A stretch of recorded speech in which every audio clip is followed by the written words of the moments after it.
Imagine waking up and before your feet even hit the floor, your brain has already automatically queued up this horror movie about your finances. Oh yeah, the morning spiral. Right. You didn't press play. You didn't, consciously decide, hey, I'd really love to spend my first waking moments absolutely terrified about my retirement account. Or like obsessing over that one weird email your boss sent yesterday.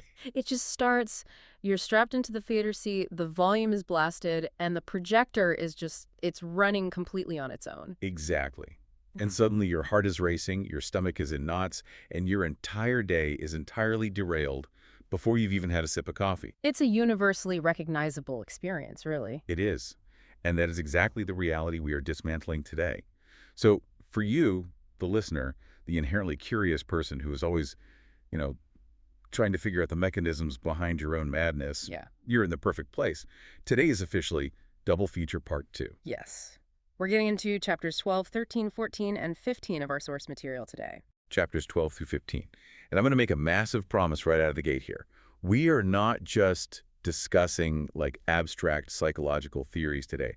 We are handing you the root access passwords to your own operating system. I love that framing.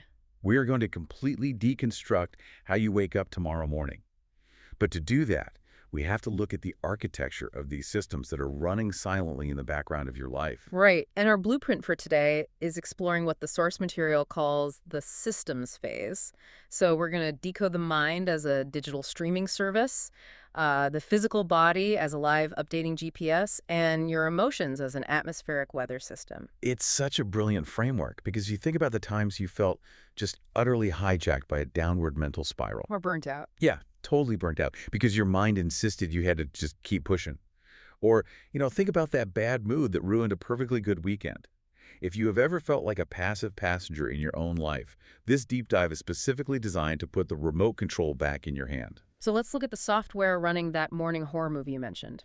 Chapter 13 frames human consciousness exactly like a digital streaming platform. Think Netflix, Spotify, TikTok. It really is the perfect modern lens for consciousness, isn't it? It is, because the core operating principle of your mind is basically identical to the algorithm of a social media feed. The interface of your mind serves you content continuously. Just swipe, swipe, swipe. Exactly. But the critical realization here is that you do not consciously control the algorithm's suggestions. Those thumbnails populating your mental dashboard, the anxieties, the memories, the sudden urge to buy a new jacket, they appear based entirely on your past engagement data. So the algorithm isn't malicious. It's just brutally efficient. Right? Like if I spent 45 minutes yesterday afternoon obsessing over some embarrassing thing I said in a meeting, the algorithm just looks at the data and goes, oh, hey, we spent a lot of time on the social humiliation channel yesterday. Let's autoplay the next episode right as they're trying to fall asleep. That is the predictive processing of the brain in action. The algorithm does not care about the moral or emotional quality of the content. It really doesn't. No, it doesn't care if the thought makes you joyful, terrified, or deeply insecure. It only measures one metric, which is engagement. Engagement, right. Your brain evolved to be a highly efficient prediction machine. It queues up Financial Panic Season 4 because you heavily engaged with Seasons 1 through 3. It assumes this information is vital for your survival, so it serves it up again. And that leads directly to what the text calls the autoplay trap, or the Mr. Brightside loop. Oh, the Mr. Brightside loop is such a good analogy. It is. You get a song stuck in your head or like an anxious thought stuck in a loop, and the immediate, desperate human reaction is to try and violently force it to stop. Right, like trying to blast heavy metal at 3 a.m. to shock your brain out of a sad mood. Yeah, but does that actually work? Neurobiologically, it is the worst thing you can do. Yeah, because when you try to violently suppress a thought or forcefully yank yourself out of a mood through sheer aggression, you trigger an amygdala response. Yeah. You are signaling to your nervous system that this thought is a literal threat. Oh, wow. What happens when you fight a Chinese finger trap? It tightens. Exactly. The psychological resistance actually reinforces the neural pathway.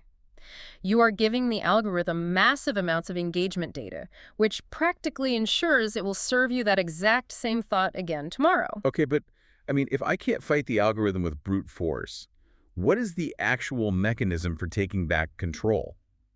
Because realizing my mind is basically, TikTok is terrifying, if my feed is currently a toxic wasteland? Well, the framework provides 3 specific levels of curation to get that control back. Ah, The absolute foundation is level 1, which they call the skip button. the skip button, okay. This is the realization that you cannot stop the thumbnail from appearing on your mental screen. So the thought is going to happen regardless. Yes. The thought of your ex, the imposter syndrome, the memory of that failure, the thumbnail will render. But you retain the executive function to choose not to click play. I have to push back on this a little bit. Sure. Because in theory, standing on the riverbank and just like watching the debris float by sounds very zen. Sure. But when my cortisol is spiking and my heart is hammering, skipping a thought feels biologically impossible. It feels overwhelming. It feels like the video has already autoplayed with the volume at maximum. Mm-hmm. I am not on the riverbank. I am drowning in the river. And the authors actually acknowledge that exact friction point. When you are flooded with stress hormones, you are experiencing state-dependent memory. Your physical state is literally forcing your brain to recall terrifying thoughts. Okay, so it's not just me. Not at all.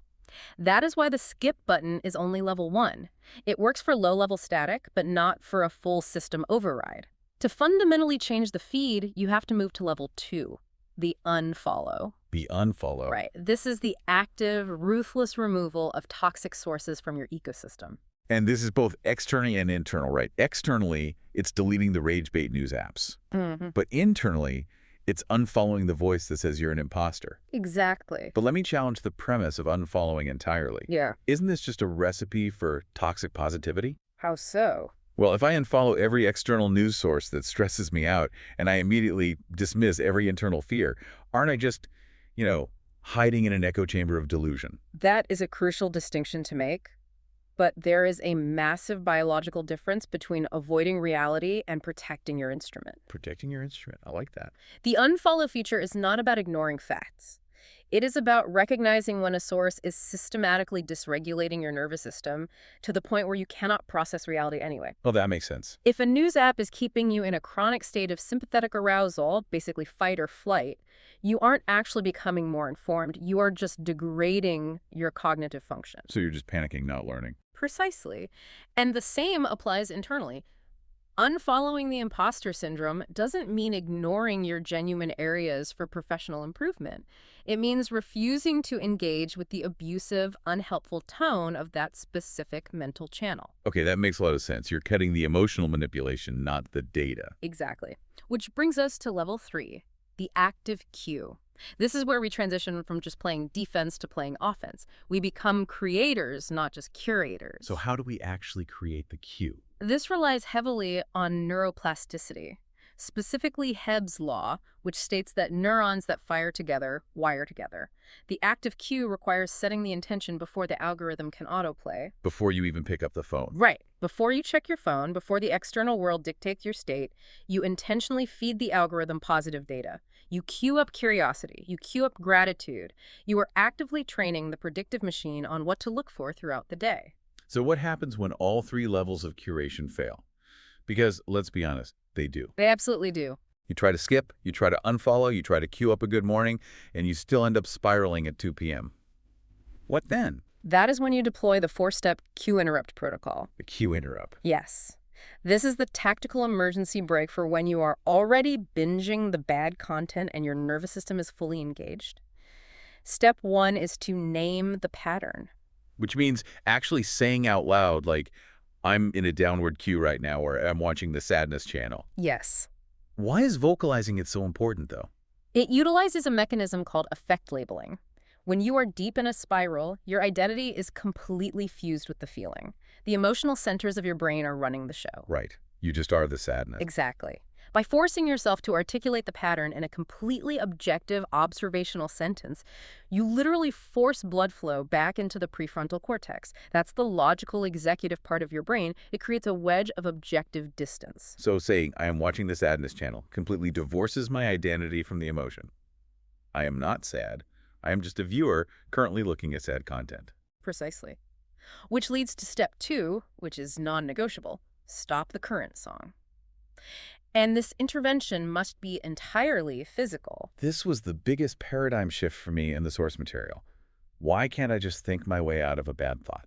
Because you cannot solve a problem with the identical biological state that created it. Your brain chemistry is currently looping. The environment you are sitting in is acting as an anchor, cueing the autoplay. So my couch is literally triggering the anxiety. It can, yes. If you are paralyzed on the couch, spiraling about your career, you cannot logic your way out. You have to physically close the laptop. You have to stand up, walk to another room, splash cold water on your face, or step outside. Just break the physical state. Right. You are using physical movement to force a reset of the vagus nerve and disrupt the established neural firing pattern. Okay, so I've named the pattern to engage the prefrontal cortex, and I've physically moved to disrupt the vagus nerve. What is step 3? Step 3 is change the genre. This requires injecting the exact opposite energy into your system. Opposite energy. Yes. If your sympathetic nervous system is highly activated, meaning you are frantic, your mind is racing, you are panicking, you do not need a motivational podcast. Right. That would just make it worse. Exactly. You need parasympathetic activation. You need to play slow, ambient music. You need to engage in extended exhalations to manually slow your heart rate. You need the opposite energy. But what if I'm in that, numb, depressed, couch-locked state where I have zero energy? Then your system is likely in a dorsal vagal state. It's a shutdown response. Playing slow music will just push you deeper into the numbness. You need to forcefully inject sympathetic, high-energy vibes to shock the algorithm. So that's when you jump around. Yes. You jump up and down, you play high BPM music, you do 10 rapid jumping jacks, you forcefully wake the system up. And the final step, step 4, is cue one better song. You do one small positive action to feed the algorithm brand new data. Drink a glass of water. Send a kind text message. Do 5 push-ups. Make your bed. Just one small win. Right. You are creating a dopamine reward prediction error. You are telling the algorithm, hey, we are interested in this highly productive, positive content now. Serve me more of this. Reading through this protocol, I kept visualizing what I call the DJ mindset. The DJ mindset. Yeah. If you think about your mind as Spotify, it's so easy to feel like you are just a passive passenger listening to an endless playlist on shuffle. Whatever plays, plays. But the cue interrupt protocol proves you aren't the passenger. You are the DJ standing at the deck. Oh, I like that. You control the volume, you control the skips, and you get to decide what the next track is. You might not control the drunk people yelling requests at the booth. Those are the intrusive thoughts, right? But you absolutely decide what goes out over the main speakers. That is exactly the ultimate goal of the systems phase. You are the curator, the creator, and the DJ of your conscious experience. But here's where the friction gets intense. I've tried the cue interrupt. My mind knows the right playlist. I've queued up the Crush the Day channel. But my body feels like it weighs 1,000 pounds. The hardware completely rejects the software. To understand why that happens, we have to transition into the physical realm, which is the core of Chapter 14, the body as a navigation system. This is where we define the conflict between the map and the GPS. The map and the GPS. Yes. The map represents your mind, the conscious, planning, executive part of your brain. The GPS represents your physical body, the autonomic nervous system, and your entire sensory apparatus. And the text highlights a staggering biological discrepancy between the two. The conscious mind, the map reader, can only process roughly 40 bits of data per second. Right. But the body, the GPS, processes 11 million bits of data per second. 11 million. It is not a fair fight. Not at all. The map is entirely static. When you sit down on Sunday night and map out your weekend, wake up at 5 a.m., hit the gym, work 10 hours, prep a healthy dinner, read a book, you're drawing a map based on the past, assuming absolutely perfect, frictionless future conditions. Yeah, the map assumes I am a flawless robot operating in a vacuum. But the GPS is live updating. Through a process called interoception, it is constantly tracking reality. It monitors your energy levels, your ATP production, your stress hormones, the barometric pressure in the room. It's tracking everything. Yes, the micro expressions of your coworkers, the passive-aggressive tone of an email. It takes all 11 million bits of reality in simultaneously. Yet the modern world trains us to completely idolize the 40-bit map and brutally override the 11 million bit GPS.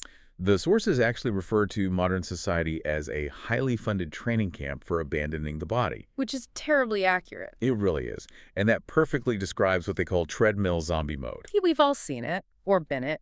You are running 6 miles an hour on a treadmill, Physically, your body is engaged in intense labor, but mentally, you are staring at a screen, listening to an intense podcast, planning dinner, and stressing over a presentation. You're completely disconnected. You are entirely disembodied. You are treating your physical form like a piece of heavy, inconvenient luggage that your brain is just dragging behind it. So what is the biological cost of that dissociation? Like, what actually happens when we treat the body like luggage and stare exclusively at the static map? The result is chronic systemic burnout. Because when you ignore the GPS, you are ignoring critical recalculating signals. The GPS is constantly screaming, traffic accident ahead, low fuel, structural damage. And what does the mind do? The conscious mind just yells back, shut up, the map says we drive straight through this brick wall. You override the physical signals until the vehicle's engine literally catches fire. To prevent that engine fire, the source material breaks down 7 specific reroute signals. And I really want to dive deep into these because I've spent my entire adult life misinterpreting them. I thought these physical sensations were moral failures or signs that I was just weak. But the text argues they are pure biological data points. They are directional instructions, not character flaws. Yeah. Let's decode the biology behind them. Signal number 1 is physical tension. Clenching your jaw, hiking your shoulders up while typing. I do that all day. What is the GPS actually saying there? Your fascia and musculature are bracing for physical impact. The GPS is detecting a threat in your environment, even if it's just an intimidating email, and it is physically preparing you to take a blow. Wow. It is telling you that the route you are trying to force yourself down is too narrow. You are grinding the gears of the machine. Okay, what's signal number 2? Signal number 2 is exhaustion. And this isn't just like, I need a cup of coffee tired.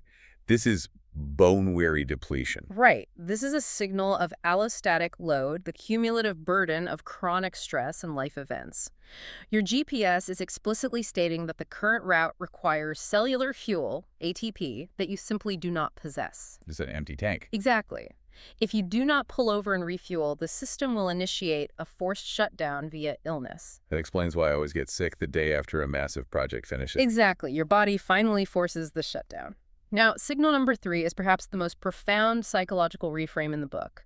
Resentment. See, I always thought resentment meant I was just being petty or, holding a grudge. Most people view resentment as a toxic emotion. But in this framework, resentment is an evolutionary boundary alarm. It is the GPS tracking your resource expenditure. Tracking resources. How? It tells you that you are giving more energy, time, or calories to the tribe than you are getting back. You are driving off a cliff of self-sacrifice. Resentment is your biology demanding that you enforce a boundary to conserve life-saving resources. That shifts the blame entirely. The resentment isn't about how terrible the other person is. It's a structural alert from my own system that I am over-leveraged. Exactly. It's biological accounting. Okay, I love that. What about signal 4? Signal 4 is dread or resistance. You look at your calendar, see a meeting, and feel a physical pit in your stomach. Ugh, every Monday morning. Right. That is cognitive dissonance manifesting physically. Your 11 million bit processor has recognized that the direction you are heading violently misaligns with your deeper offline values.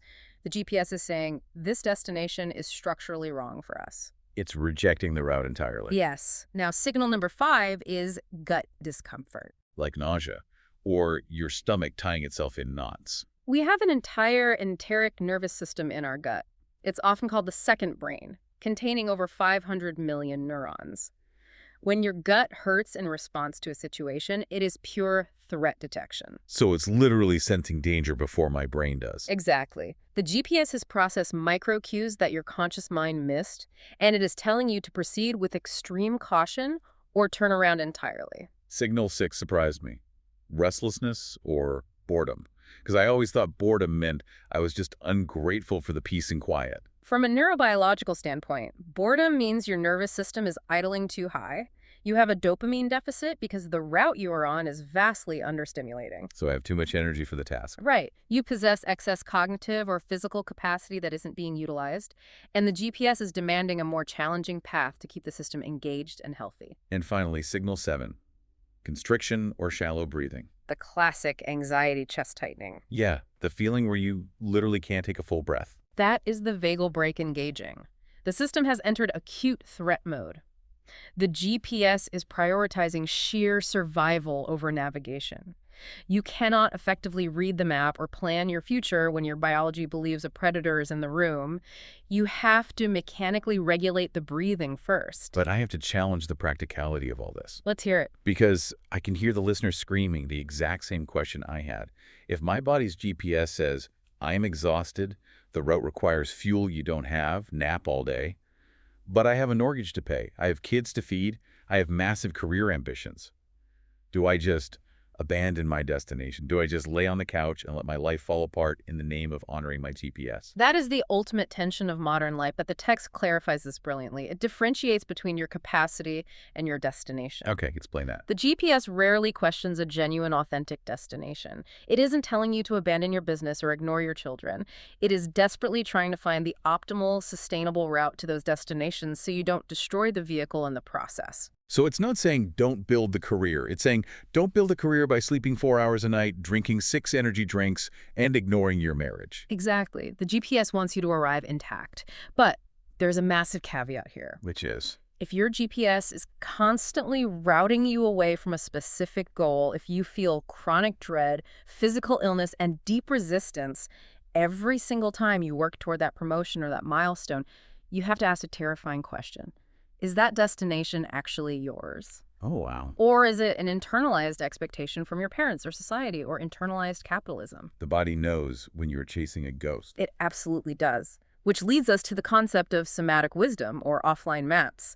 Because the body processes 11 million bits per second, it recognizes complex behavioral patterns that your 40-bit conscious mind completely misses. It's that visceral feeling when you meet someone and, their resume is perfect, they say all the right things, but your stomach just clenches. Trusting your gut literally means trusting the 11 million bit supercomputer over the 40-bit user interface.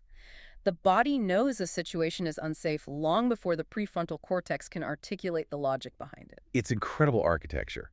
So if the mind is the streaming algorithm and the body is the physical car and the GPS, what are our emotions? What is the actual experience of moving through the world? This brings us to chapter 15, emotions as a weather system. And the core mantra here is something I want tattooed on my arm.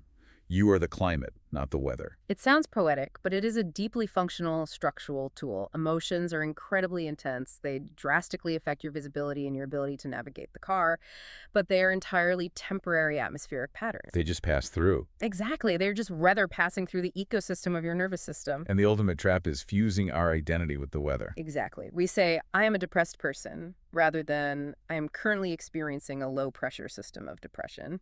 We fuse our core self with a temporary atmospheric anomaly. I am an anxious person. Right. But if you identify as the rain, you are going to drown. If you identify as the sky, you can observe the rain, knowing with absolute certainty that it will pass. To understand exactly how these emotional storms form, the source material introduces a concept called dimensional homonymy. Unpack this, because it completely shattered how I view my own anxiety. Think about the linguistic term homonym. The word bat can mean a wooden stick used in baseball, or it can mean a flying mammal. Right, same word, different meaning. Exactly. The exact same data, the letters B-A-T, has entirely different dimensions of meaning depending on the context. Your internal biological experiences work the exact same way. The text breaks emotional weather down into a 4-layer stack. Walk us through the stack from the ground up. Layer 1 is sensations. This is raw, uninterpreted afferent nerve data, your heart pounding, your palms sweating, your chest tightening. There is no story attached. It is pure biological electricity. Okay, raw data, layer 2. Layer 2 is feelings. This is how the body organizes those raw sensations into physiological patterns. The tightness becomes a feeling of constriction. The pounding heart becomes a feeling of high kinetic energy. It is still entirely pre-verbal. And then layer 3 arrives and ruins the piece. Layer 3 is thoughts. This is the cognitive appraisal phase. This is where your prefrontal cortex jumps in and desperately applies a narrative to the feelings. Your chest is tight, your heart is pounding, and your mind generates the story. I am completely unprepared for this presentation, and everyone is going to realize I'm a fraud. Which produces layer 4. Yes, layer 4 is emotions. The conscious state that emerges when the physical feeling violently collides with the mental story. In this case, the resulting emotion is panic. But here's the genius contrast the authors make. What happens if you take those exact same biological data points, from layer 1 and 2, the pounding heart, the sweaty palms, the tight chest, and you simply change the layer 3 thought. Imagine you are strapped into the front seat of a massive roller coaster, slowly ticking up that first huge drop. Your physiological sensations are completely identical to the panic attack. Heart hammering, palm sweating, chest tight. But the cognitive thought is, this is going to be incredibly thrilling.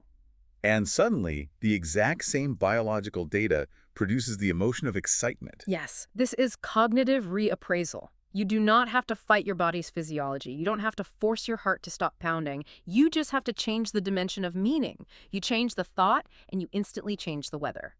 But what happens when you can't change the thought? Because sometimes a massive storm just rolls in and no amount of reappraisal is going to stop it. I love the analogy the text uses for this. Picnicking in a hurricane. It's very vivid. A storm warning occurs when a high-pressure system violently collides with a low-pressure system. In our daily lives, a high-pressure system is almost always external demand. A brutal deadline at work, a financial crisis, a sick child. Right, and the low-pressure system. The low-pressure system is your internal resource depletion. You only slept 4 hours, your blood sugar is crashed, your nervous system is fried. So high external demand hitting low internal resources creates a Category 5 emotional hurricane. And instead of seeking shelter, we try to have a picnic. We demand peak performance from ourselves during an acute physiological crisis. You expect yourself to sit down and write a brilliant creative report while your internal city is being ripped apart by a tornado of anxiety, and then you shame yourself for getting wet. Why am I so unproductive today? Why can't I just focus? It is biological absurdity. The text is urging us to respect the metabolic cost of the weather. If there is a hurricane, you do not plan a picnic, you take shelter. Just survive the storm. You drop all expectations of optimization and focus purely on safety and regulation until the storm passes. Which brings up weatherproofing. We can't control the weather. I can't just forcefully decide not to be grieving or not to be anxious, but I can check the forecast and dress appropriately. You track your baseline. If you check in and you are in the green zone, meaning your baseline is stable, your vagus nerve is regulated, your energy is solid, then you have permission to optimize. You can push yourself, take on complex challenges, go for the heavy lift at the gym. But if you check in and you are in the red zone, if your resources are depleted and you're highly reactive, then what? You must immediately cease all optimization. Your only job in the red zone is restoration. You put on the raincoat, you cancel every non-essential meeting, you lower the cognitive load, and you rest. The text also provides a stark warning about two extremes of weather that require outside intervention: the drought and the flood. Yes, the framework explicitly acknowledges the limits of self-regulation. The drought is a state of severe dorsal vagal shutdown.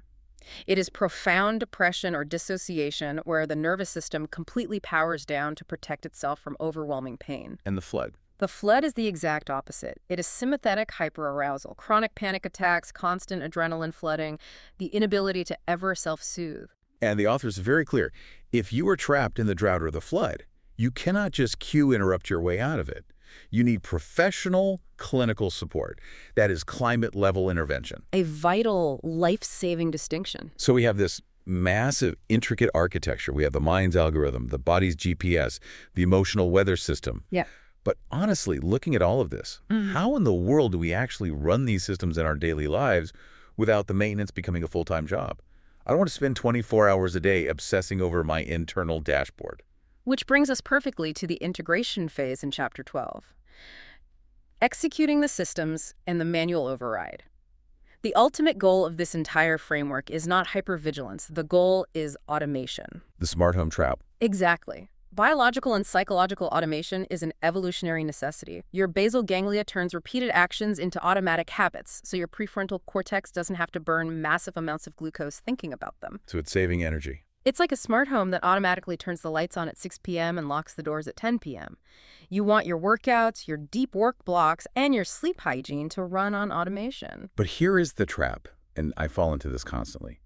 You become a rigid, robotic prisoner to your own highly optimized routine. You become so obsessed with the discipline of the automation that you lose all biological flexibility. That is the danger of worshiping the map and ignoring the GPS. And that is why the framework introduces the manual override. A true smart home lets you manually flip the switch if there's an emergency. Right. If your automation script says, wake up at 5 a.m. and run 5 miles, but your body's GPS is flashing red, signaling extreme ATP depletion and an impending immune crash, you must pull the manual override. You flip the switch and you sleep in. But let me push back, because the line between resting and quitting is incredibly blurry. How do I know I'm pulling the override for protection and not just because I'm feeling lazy and the bed is warm? Yeah. That requires cultivating deep interoceptive accuracy. The text makes a crucial distinction. The override is for protection, not avoidance. Protection, not avoidance. You pull the override because you have a fever or because your allostatic load is maxed out. You do not pull it simply to avoid the temporary discomfort of effort. Learning the physical sensation of the difference between resistance, which you must push through, and depletion, which requires an override, is the hallmark of mastery. To help us achieve that mastery, the sources introduce this cognitive martial arts move called the inversion kick, and it centers on the balance between context and content. We need to unpack the jargon here because the authors use some mathematical terms. R1V and AV1. Break this down. The authors use mathematical variables to strip away morality and focus purely on system dynamics. Think about your daily life, the emails, the specific arguments, the endless to-do lists, the traffic. That is the content. Okay, the daily noise. When you get completely lost in the weeds of the content, you become what the text calls a responsive variable, or an R1V. Meaning, I am just a variable reacting to the environment's equation. The world sets the temperature, and I'm just a passive thermometer going up and down based on whatever email I just read. Exactly. You lose all structural autonomy. The inversion kick is the mental maneuver of aggressively zooming out from the content to reconnect with the context. The context being the big picture. The context is the structural why. Why are you in this career? What are your core values? What is the ultimate destination your GPS is tracking toward? Zooming out from the annoying client email to remember that I actually deeply value the business I'm building. Yes. When you execute the inversion kick and anchor yourself in the context, you transition from being an R1V to being an autonomous variable in AV1. You define the equation. You are no longer just reacting to the weather. You become an autonomous generator of your own climate. You bring your own weather to the room. Okay, I love the theory, but let's get our hands dirty. How do we execute this practically? The source material offers a 5-minute integrated life dashboard, a daily pre-flight checklist, and I have bravely or foolishly volunteered to do a live feed audit based on my actual morning routine today to show the listener exactly how this works. I love this. Let's run the diagnostic. Step 1 of the pre-flight checklist is streaming. What is queued up in your mind? Host, take me to this morning. Your eyes open. You are still in bed. What was the very first thing you actively queued up in your mind today? Well, the alarm went off on my phone. I reached over to turn it off. And immediately I saw a notification badge for Instagram, and right below it, an email preview from a client that looked mildly panicked. So before I even sat up, I opened Instagram, scrolled for 2 minutes, felt a wave of comparison watching someone else's vacation, and then opened the stressful email. Let's probe the mechanism there. Why did you reach for Instagram before the email? What was the algorithm seeking? It was definitely a dopamine buffer. My brain saw the stressful email, anticipated the cortisol spike, and immediately sought a quick hit of cheap dopamine from social media to brace for impact. A perfect neurobiological assessment. But look at the result. Before your feet even hit the floor, before you establish your context or set your active cue, you handed the remote control over to external algorithms. You queued up social comparison and professional anxiety. You became an R1V instantly. I let the world set the temperature. Whew. Okay, so step 2 is the GPS. What is the physical location, fuel gauge, and energy level? When you read that panicked client email while still lying in bed, what did your hardware do? My shoulders instantly hiked up toward my ears. My breathing got shallow and trapped in my upper chest. My jaw clenched. I went into immediate physical bracing, and my fuel gauge felt instantly depleted, like I was starting the day with a massive energy deficit. So your GPS was flashing threat warnings and signaling tension, which leads to step 3, weather. What was the emotional forecast based on the collision of your streaming and your GPS? High external demand from the client, colliding with incredibly low internal resources because my body was literally still waking up. The result was an immediate Category 3 hurricane of anxiety. I was picnicking in a hurricane before I even made coffee. And this is where step 4 comes in, utilizing the gaming framework. How do you integrate this? Do you shame yourself for a dysregulated morning, further draining your ATP? Or do you view it through the lens of a game? Right. I have to view that stressful client email and my own poor morning routine not as a punishment from the universe, but as an XP farm.